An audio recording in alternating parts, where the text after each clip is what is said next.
Hello everyone, this is class 9 history chapter 2 socialism in Europe and the Russian revolution. So इस video में हम लोग the Russian society पढ़ेंगे. हम लोगों ने पिछले वीडियो में रशियन इकोनॉमी कवर किया था, अब Russian society. So what happened was जो वर्कर्स थे वो लोग विलेजेस से सिटीज में माइग्रेट हो गए थे. क्यों? अरे भाई आप लोग हमसे इतना काम कराते हो, आप लोग हमसे ज़्यादा पैसे नहीं देते. हाँ, ज़्यादा पैसे नहीं देते, काम इतना सारा इतने घंटे कराते हो, हमको यहाँ पागल नहीं है, हम जाएंगे सिटीज़ में. तो वो लोग बोलते ठीक है जाओ सिटीज़ में, तुम जाओ माइग्रेट हो जाओ. अब सिटीज़ में क्या होता था, तो सिटीज़ में भी डिविजन्स थे. अगर यहाँ पे ये जो वर्कर्स है तो इसके दो डिविजन्स है, एक तो होगा स्किल्ड और एक होगा अनस्किल्ड. स्किल्ड पीपल में पहले थे कौन?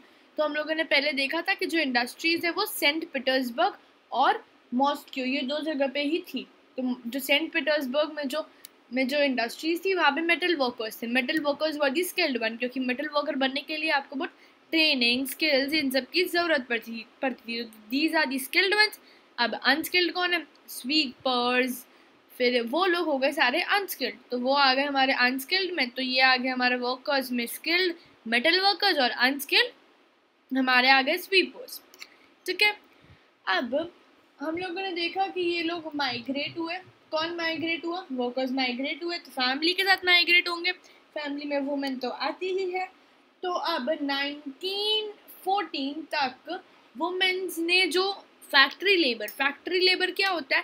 फैक्ट्री लेबर यानी कि फैक्ट्रीज के जो वर्कर्स है उसमें वुमेन ने क्या कर दिया था? 31% बना लिया था अपनी जगह, यानी कि 31% उस पूरे वर्कर्स में 31% वुमेन्स थे. ठीक है.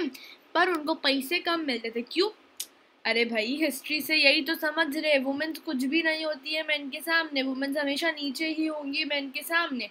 हिस्ट्री से कब से पढ़ते आ रहे. इंडिया में भी यही हुआ था पास्ट में. इंडिया की हिस्ट्री में वुमेन्स को नीचे रखते थे मैन से हमेशा. तो वही वहाँ पे भी है कि वुमेन को मैन से ज़्यादा पैसे मिल ही नहीं सकते, वुमेन्स को कम ही मिलेंगे. फाइन.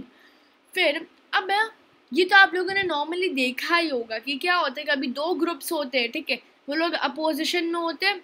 अब फिर तीसरा ग्रुप आता है ना, तो वो group one opposes group two. Fine. अब जब ग्रुप 3 भी अपोजिशन में आ जाता है ना ग्रुप 1 और 2 के, तो ग्रुप 1 और 2 बन जाते हैं एक, वो लोग बन जाते हैं ग्रुप 4 और वो लोग अपोज करते हैं ग्रुप 3 के साथ. अब मैं उसको समझाती हूँ कैसे. हमारा यहाँ पे ग्रुप 1 है स्किल्ड, ग्रुप 2 है अनस्किल्ड और हमारा ग्रुप 3 होगा हमारा एम्प्लॉयज. व्हाट हैपेंस इज वो लोग तो थे डिवाइडेड थे, स्किल्ड अनस्किल्ड में वर्कर्स डिवाइडेड थे. पर जब ऐसा हो जाता है ना कि अब हम लोग को ज़रूरत है यूनाइट करने की, वर्कर्स को अब ऐसा लग रहा था कि अब हमें स्ट्राइक करनी चाहिए. क्यों करनी चाहिए? किसके सामने करनी चाहिए? पहली बात तो वो एम्प्लॉयज़ के सामने. क्यों करनी चाहिए? हमसे इतना काम करा रहे हैं, हमारी वर्क कंडीशन इतनी ख़राब है, हम रहने के लिए जगह नहीं है, हम लोग को खाने के लिए कुछ मिलता नहीं है, हम लोग को यहाँ पे ये नहीं चलने वाला है, हम लोग को स्ट्राइक करेंगे हम लोग. अब हमारा ग्रुप 1 था स्किल्ड, ग्रुप 2 था अनस्किल्ड. तो अब स्ट्राइक में ग्रुप 1 और 2 यूनाइट हो जाती है और बन जाती है वर्कर्स की ग्रुप. स्किल्ड अनस्किल्ड यूनाइट हो जाते हैं और बन जाते हैं वर्कर्स का ग्रुप, जो किसको अपोज करती है? ग्रुप 3. ग्रुप 3 यानी कि एम्प्लॉयज़ को वो अपोज करती है, हम नहीं करेंगे. अब ये तो देखा हम लोगों ने इंडस्ट्रीज़ में. ठीक है. अब बाकी सारी इंडस्ट्री के जो वर्कर्स है वो इससे इन्फ्लुएंस हो गए. यार ये लोग सही कर रहे हैं भाई, हमसे इतना काम कराते हैं और पैसा इतना सा देते हैं, नहीं चलेगा, हम भी स्ट्राइक करेंगे. तो टेक्सटाइल का जो इंडस्ट्री था ना उसमें 1896 से 1897 तक ही ये जो स्ट्राइक है वो चला. और जो मेटल यानी कि वही मेटल इंडस्ट्रीज, तो वहाँ पे 1902 में ये स्ट्राइक हुआ था. तो लोग स्ट्राइक करने लग गए थे. फाइन, ये हम लोगों ने देखा. अब ये हम लोगों ने देखा सिटीज़ में. अब देखेंगे कि रूरल एरियाज, विलेजेस में क्या क्या होते थे. तो विलेजेस में जो लैंड्स थे ना, वो मतलब लैंड को कल्टीवेट कौन करता था? पीजेंट्स करते थे. अब जाओ वापस बैक में फ्रेंच रिवॉल्यूशन. क्या याद आता है सबसे पहले? फ्रेंच रिवॉल्यूशन में तो यही याद आता है, नोबल, क्लर्जी और अदर पीपल. नोबल्स कौन? राजा महाराजा. क्लर्जी कौन? वो चर्च वाले. और अदर पीपल कौन? हम आम लोग.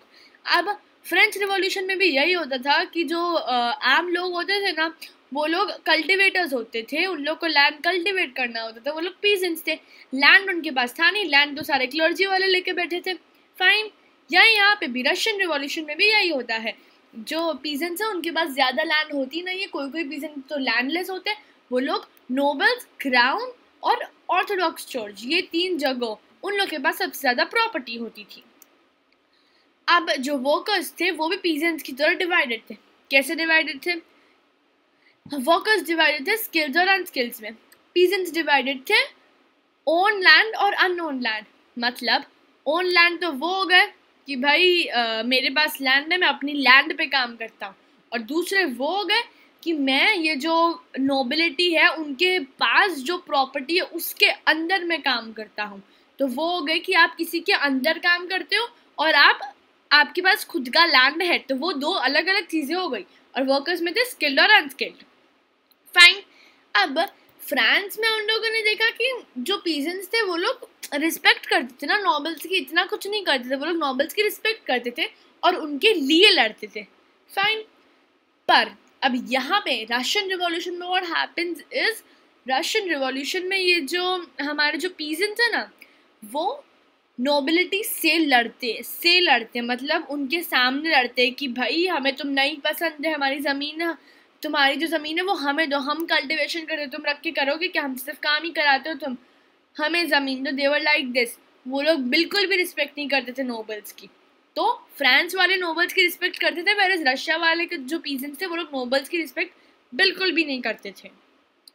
वो लोग तो यही कहते थे कि भाई ये मेरी ज़मीन है, मुझे दो, तुम लोग इसका करोगे क्या। पीजेंट्स का ऐसा कहना था। अब व्हाट हैपेंड इज, पीजेंट्स के पास ज़मीन भी नहीं होती तो वो लोग भाई रहेगा, तो वो लोग नोबिलिटी को कहते थे कि हम तुम्हारे मतलब तुम्हारी ज़मीन पे रहेंगे और तुम्हें रेंट पे करेंगे।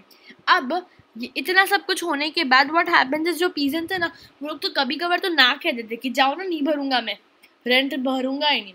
और फिर कभी कभार तो वो लोग गुस्से में आके ना लैंडलॉर्ड्स यानी कि जो नोबिलिटी, क्राउन और ऑर्थोडॉक्स चर्च है उन लोग का मर्डर ही कर लेते थे। अब ये जो मर्डरिंग का जो केस है ना वो बढ़ता गया, कहाँ बढ़ता गया? साउथ रशिया में बढ़ता गया। कब? 1902 में बढ़ता गया। फिर 1905 में ये पूरे के पूरे रशिया में बढ़ता गया कि सब लोग अपने अपने जो नोबल्स का है उनका खून करते जा रहे, उनका मर्डर करते जा रहे, रेंट्स पे नहीं करते। ये बढ़ता गया। फाइन, अब ये जो रशियन पीजेंट्स थे ना वो यूरोपियन पीजेंट्स थे। बताओ कैसे डिफरेंस थे? मैंने अभी बताया था कैसे डिफरेंस थे। वो लोग नॉबल्स की रिस्पेक्ट नहीं करते थे और जो यूरोपियन पीजेंट्स थे वो नॉबल्स की रिस्पेक्ट करते थे। मेजर डिफरेंस इन सब में यही था। Very simple. So this was all about the Russian society. Russian society में क्या, कैसे, क्यों, कहाँ, कैसे, सब था कि कौन था, कहाँ था, कितने डिविजन्स थे, कैसे डिविजन्स थे, कौन रिस्पेक्ट करता था, किसकी रिस्पेक्ट करता था, क्यों नहीं करता था, किसके लिए स्ट्राइक, कौन स्ट्राइक, सब बताया। फाइन, आपका बेस क्लियर हो गया था, पूरा कंसेप्ट क्लियर हो गया होगा अगर आपने ध्यान से सुना होगा तो। अब अगर आपको अपनी टेस्ट करनी हो कि मैंने किया है कि नहीं किया, so what you can do is, आप www.askandstudy.com पे MCQ फॉर्म में पेपर्स दिए गए हैं, आप उन पेपर्स को प्रैक्टिस कर सकते हो, उनको यूज़ कर सकते हो, आप उनकी प्रैक्टिस कर सकते हो ताकि आप अपने आप को चेक कर सको कि मैंने ढंग से किया है कि नहीं किया, मेरे कंसेप्ट क्लियर है कि नहीं क्लियर है। वो जो MCQ के जो पेपर्स है वो आपको ऑन द स्पॉट आंसर्स बता देंगे और आपको समझ आ जाएगा कि मेरी गलती कहाँ पे है और कहाँ पे नहीं। So this was all about the Russian society. The next video of the next topic will be soon. Till then, hope you guys like this video. Do share, do comment, and do subscribe to our channel Ask and Study. Thank you.